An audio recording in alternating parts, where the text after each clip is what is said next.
La plupart des humains n'ayant pas de discernement vibratoire et étant incapables de percevoir la vérité du mensonge, le bien du mal, les forces positives des forces négatives, sont en permanence utilisés et manipulés dans le but de manifester les désirs de diverses entités, individus et organisations ayant des agendas de contrôle, de domination et de destruction. Tant que l'humain ne connaîtra pas son pouvoir créateur, il sera maintenu docile et esclave, et continuera de penser que la vie n'est qu'une question de chance, de malchance et de hasard, et que nous n'avons absolument aucune capacité à modifier la réalité. Ce que les pouvoirs en place désirent bien évidemment entretenir le plus longtemps possible dans les esprits de ceux qu'ils souhaitent maintenir sous contrôle, car la connaissance libère. Donc, nous sommes là pour dire qu'il y a des individus au Gabon qui font de la calomnie, du mensonge sur le Conseil des rites et traditions, sur les Nganga, sur ma personne. Un de vos confrères journalistes, Jonas Boulenda, s'est rendu coupable de ce crime. Pourquoi votre confrère Jonas Boulenda s'en prend à moi? Il faut que je... Ce soir, dans le choix de votre journal Afrique, nous vous proposons un reportage au Gabon. Une onde de choc traverse la capitale Libreville qui vit au rythme des disparitions d'enfants. Des corps sans vie sont retrouvés, abandonnés dans les rues. Le spectre des crimes rituels qui ont ensanglanté le pays par le passé ressurgissent. Yves-Laurent Goma, Antoine Delpierre et Emmanuel Marty. Dans le 6e arrondissement de Libreville, au-delà de la famille de l'adolescent, c'est toute la communauté de cet immeuble qui est endeuillée. C'est ici qu'habitait Cameron, 13 ans. Le 18 décembre dernier, sa mère l'envoie faire une course avant qu'il ne disparaisse. Et c'est donc au bas de cette cage d'escalier, dans cette fosse septique-là, que le corps de l'enfant a été retrouvé. Retrouvé après 5 jours de recherche intensive. Pourtant, cette fosse, la famille l'avait bien fouillée le jour même de l'enlèvement. La nuit du 18 au 19, on a fouillé cette fosse septique. Il n'y avait pas de corps, il n'y avait rien. Mais on a retrouvé le corps dans cette fosse septique. Ça veut dire qu'ils sont revenus lors de la grande pluie entre le 20 et le 21, peut-être entre 3h et 2h du matin, ramener le corps et l'ont mis dans la fosse septique. L'histoire tragique de Cameron aurait pu n'être qu'un fait divers sordide, isolé. Mais depuis plusieurs mois, les meurtres d'enfants notamment se multiplient dans la capitale. Il y a 6 mois, le cas d'Esther, 10 ans, avait choqué jusqu'au sommet de l'État. La petite fille avait disparu au quartier PK12 avant que son corps, violé et sans vie, ne soit retrouvé dans un bois. J'avais dit que s'ils ont commencé par Esther, ils ne vont pas s'arrêter là. Et finalement, on n'a pas encore atteint 6 mois, 3 mois seulement, voilà encore une situation qui arrive. Ça nous tremble, nous qui avons des enfants dans les bas quartiers, ça nous fait vraiment un choc. On se pose la question, à qui le tour ? Une angoisse que partagent désormais de nombreux Librevillois, dont certains sont venus témoigner leur soutien à la famille de Cameron lors d'une marche pacifique organisée samedi dernier. La veille et le jour même de cette manifestation, les dépouilles de 2 femmes étaient retrouvées, l'un dans un terrain abandonné au nord de la capitale, l'autre aux abords d'un échangeur très fréquenté. On ne veut plus! On ne veut plus ça! On n'a même pas encore enterré Cameron! On découvre encore notre cadavre dans les corps retirés. On en a marre que le président de la République prenne ses responsabilités. Selon nos informations, le suspect interpellé pour le meurtre de Cameron a affirmé devant les policiers qu'il avait agi sur les ordres d'un commanditaire afin de prélever les organes génitaux du garçon. Voilà de quoi alimenter la psychose autour de ce qu'on appelle ici les crimes rituels. Ces assassinats avec prélèvement d'organes dans le but d'en faire des fétiches. Rien à voir avec les pratiques que défend le Conseil national des rites et traditions qui s'estime diffamé. C'est interdit l'usage du sang humain dans nos rites. Nos rites connaissent l'expiation des fautes, l'expiation des iniquités à travers les sacrifices des coqs et des animaux domestiques à certaines périodes et selon un certain code. Voilà ce que nous savons dans nos rites. L'absence de statistiques fiables entretient la confusion autour de ce qu'on appelle les crimes rituels, dont les fétiches apporteraient, selon la croyance, pouvoir et réussite financière. Se voir chez vous, j'espère que vous portez à merveille en dépit des vicissitudes sous le régime de Brice Clotaire Oligui Nguema. Je suis ravi, comme chaque soir, de vous retrouver pour essayer de vous mettre au fait de l'actualité nationale. Comme vous le savez, dans notre pays, le Gabon, les médias ne donnent pas l'information censée ouvrir les yeux au peuple et du coup, nous sommes obligés de nous rabattre sur les réseaux sociaux. Parce qu'en ce moment, le Gabon, c'est une dictature féroce qui n'hésite donc pas de museler toutes les voix discordantes. Et ce soir, je vais encore attirer votre attention sur ce qui se profile à l'horizon. Souvenez-vous, j'avais diffusé une vidéo ici où je disais que au-delà de la transition, il y aurait des gros sacrifices.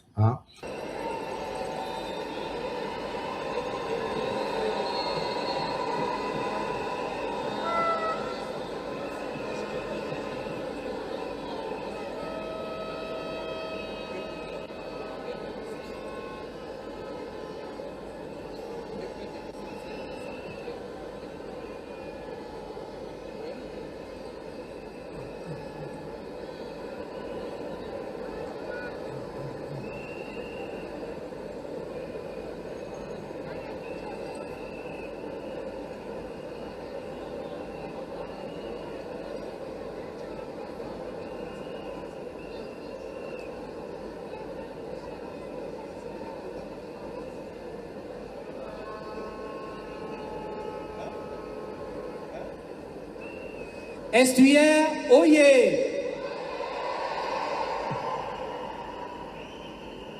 Otogwe, oyez!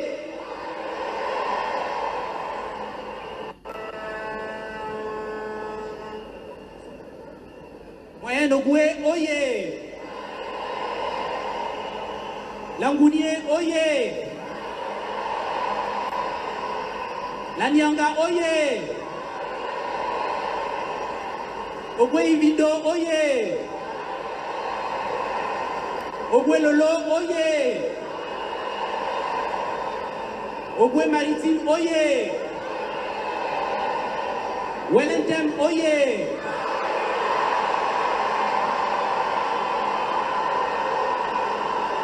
Gabon Osu!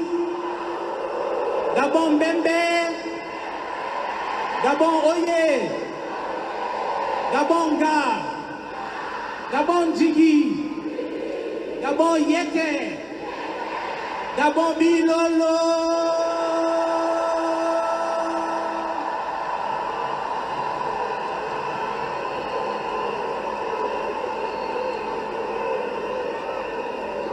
Voici l'huile qui a été faite avec les essences d'Ibora.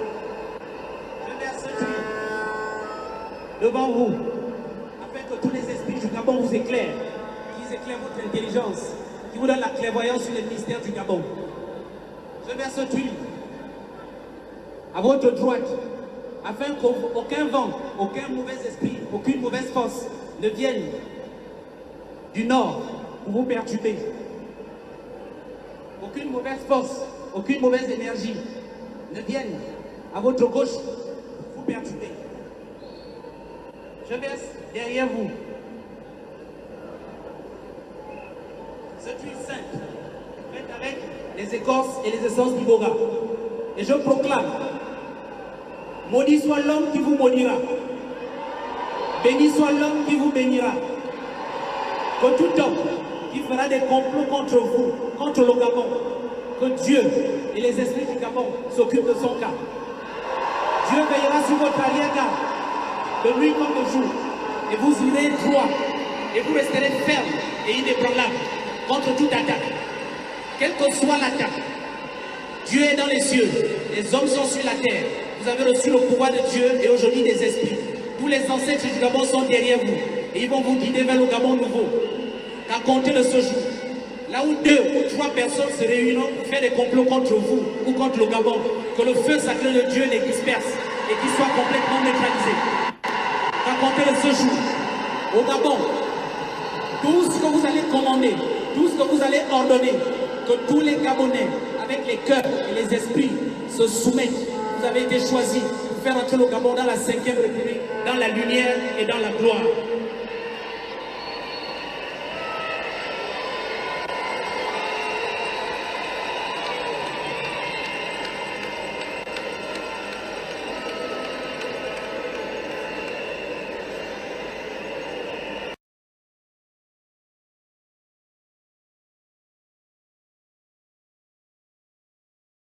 On revient sur...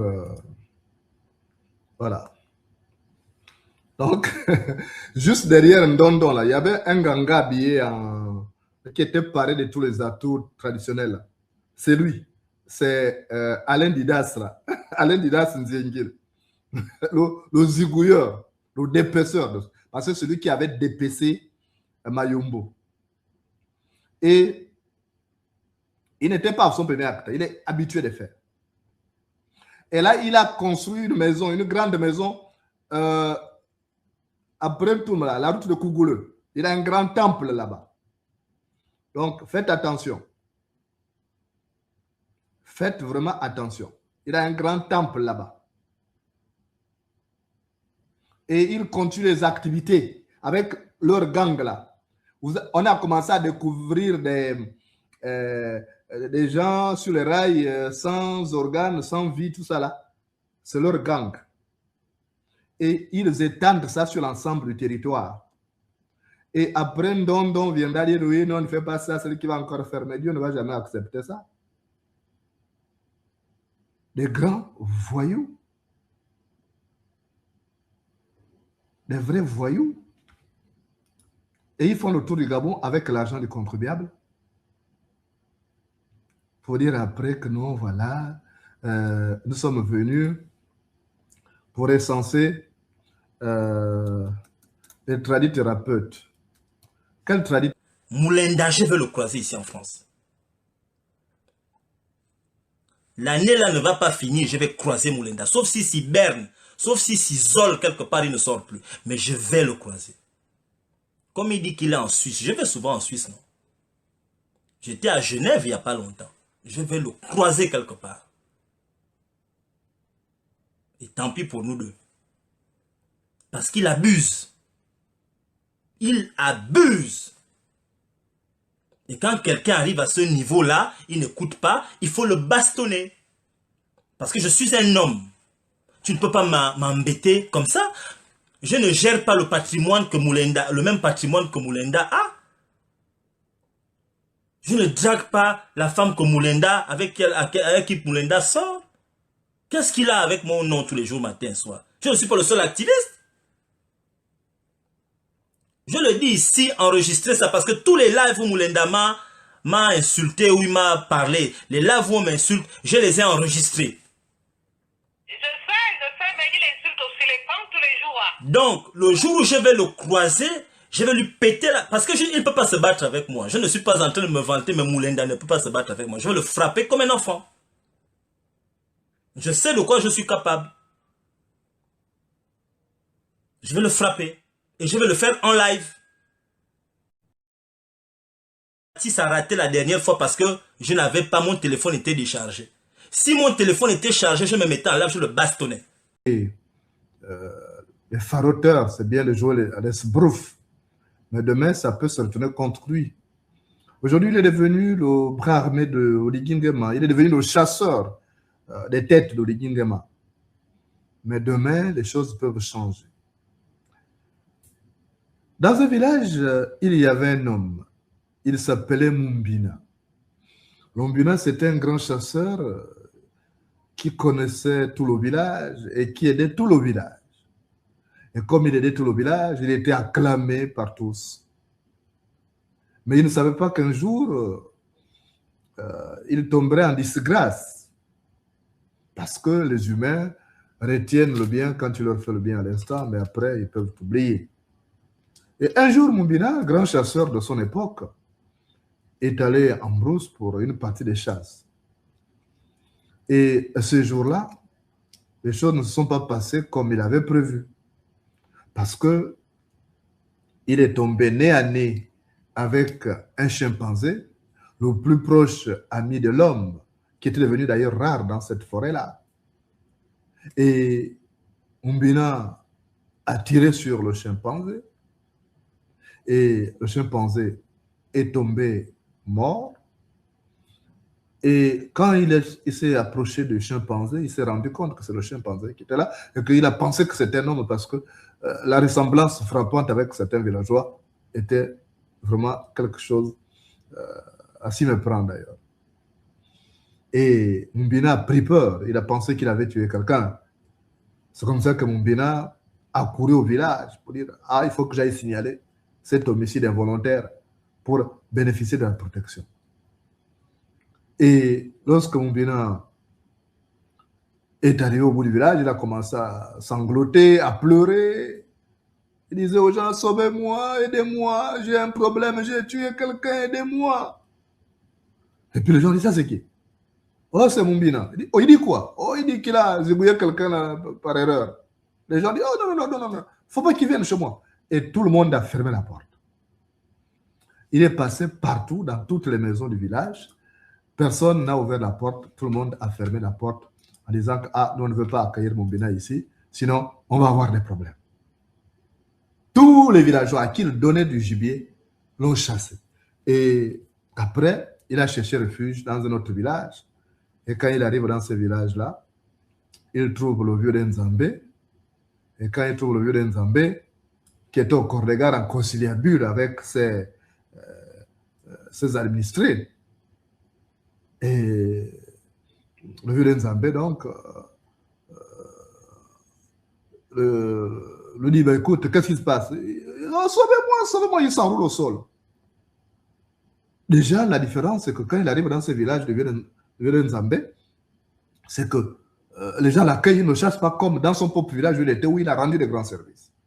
Et c'est comme ça que le vieux d'Nzambé dit, écoutez-le d'abord, qu'est-ce qu'il a? Il a quel problème? Il dit, j'étais à la chasse, j'ai tiré sur quelqu'un par inadvertance, la personne en est décédée. Sauvez-moi, sinon je vais être... on va m'envoyer au Ngata. Et c'est comme ça que les gens disent, tu as tué qui? Oh, quelqu'un, mais je ne sais pas. Et ils ont dit, bon, on va t'accompagner, aller prendre le corps. Les gens du village, qui n'étaient pas son village, ils l'ont accompagné donc dans la forêt. Et quand ils arrivent, ils se rendent compte finalement que c'était un chimpanzé. Mais Mumbina n'avait pas rencontré encore le chimpanzé, il entendait parler, mais il n'avait jamais... Et le vieux Nzambé lui a dit, mais non, mais ça, c'est pas c'est pas un humain, c'est un chimpanzé. Et ça vient des comestibles. Tu t'es mis martel en tête pour rien. Et mon village, il a dit, oh, donc moi, les gens de mon village là m'ont chassé pour rien, c'était même pas un homicide en tant que tel. Et le vieux Nzambé a dit, mais tu sais, quand tu rends service aux gens là, on acclame, mais tous ne sont pas pour toi. Tous ne sont pas avec toi.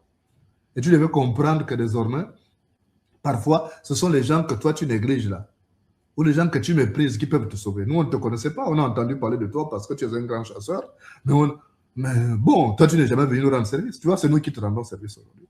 Nous qui te cachons. Les autres t'ont chassé alors que ce n'était même pas un homicide. C'est là où Mumbina a dit, oui, j'ai compris. Il a déménagé donc de ce village-là pour venir s'installer dans le village de vieux d'Nzambé. Et après, il a retenu la leçon. La leçon, c'est que dans ces moments-là, souvent, l'aide ne vient pas du côté où on l'attend. Donc, Junior Ndondon, pour moi, tu n'es qu'un petit esprit, hein, tu es un esprit chétif. Tes menaces à 2 balles, les fusils nocturnes que tu es en train de préparer avec ton acolyte là, hein, lui là, hein, ça va se retourner contre vous-même parce que vous ne savez pas là où je suis né.